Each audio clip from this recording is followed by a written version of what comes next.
నిన్నటికి నిన్న బండి సంజయ్ విషయంలో వాళ్ళ బిలాఖత ఎట్లా బయటపడ్డది?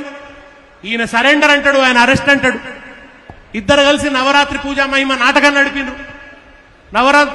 మనం పరిపాలనలో ఉన్నప్పుడు మిషన్ భగీరథ, ఇవాళ రేవంత్ రెడ్డి నడిపింది బచావో భగీరథ. బచావో భగీరథ డ్రామా నడిపారు ఇద్దరు కలిసి. బండి సంజయ్ ఇది చివరిగా ఈ విషయం చెప్పి నేను ముగిస్తా. బిలో ద బెల్ట్ దాడి చేయడం అంటాడు. కుసంస్కారపూరితమైన దాడి బండి సంజయ్ నిరంతరం చేసింది. కేసీఆర్ను పట్టుకొని farm house farm house farm house. కేసీఆర్కు ఇల్లదే, ఫామ్ హౌస్ అదే. ఆయన ఎర్రవెల్లిలో తన నియోజకవర్గంలో తన వ్యవసాయ క్షేత్రంలో ఉంటున్నాడు. నందినగర్ ఇల్లు చిన్నగా ఉన్నదని అక్కడ ఉంటున్నాడు ఆయన.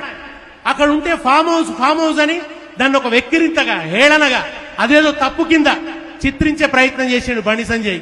ఇవాళ ఏమైంది? నీ ఫామ్ హౌస్ లో జరిగిన నాటకం బయటపడ్డది. నీకు అదే ఫామ్ హౌస్ పామై మెడ చుట్టుకున్నది.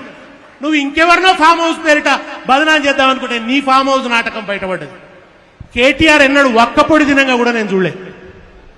కేటీఆర్ ఎన్నడు సిగరెట్ తాగింది లేదు. మందు ముట్టే మనిషి కాదు. విద్యావంతుడు, రేషనలిస్ట్, ప్రజల పట్ల పరితాపం ఉన్నటువంటి వాడు. ఆయనను పట్టుకొని డ్రగ్స్ డ్రగ్స్ డ్రగ్స్ అని ఒక దుర్మార్గమైన ప్రచారం, ఓ బట్టగాల్చి మీదేసే ప్రచారం.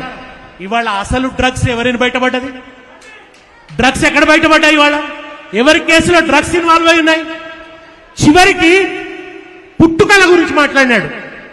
అంతకంటే అసహ్యమైన చర్చ ఇంకోటి ఉండదు. హైందవ సంస్కృతికి ప్రతినిధులు అని చెప్పుకునే వాళ్ళు స్త్రీలను అవమానిస్తూ, మహిళల ఆత్మగౌరవాన్ని దెబ్బకొడుతూ పుట్టుకల గురించి మాట్లాడాడు. కానీ చివరికి ఏమైంది? తండ్రిగా నా పేరు చెప్పొద్దు అని ఆర్డర్ తెచ్చుకున్నాడు. పుట్టుకల గురించి మాట్లాడిన నువ్వు ఆ ఆర్డర్ తెచ్చుకోవాల్సిన గతి పట్టింది.